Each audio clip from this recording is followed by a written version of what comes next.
Welcome to OBD Sync. I'm Jason, and today's episode we're programming a Holden VE Airbag module, also known as the Sensing and Diagnostic Module. So go ahead, click on the vehicle button, go to the SDM module, go to the Learn functions, and we're going to do the VIN security link. This only takes a few seconds to complete, as we see here.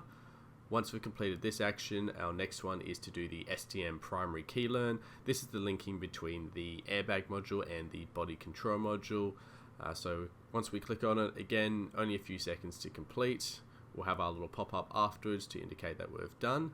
It will automatically clear faults afterwards. We can see it's actually got rid of all airbag warnings off the instrument cluster, but as a final thing, we can go to the DTCs, we can read them out, see if there's anything present, which there isn't, and just as a safety procedure, we can go to clear faults just to be certain, but as we see, there's no faults displaying on the dash because it's all done.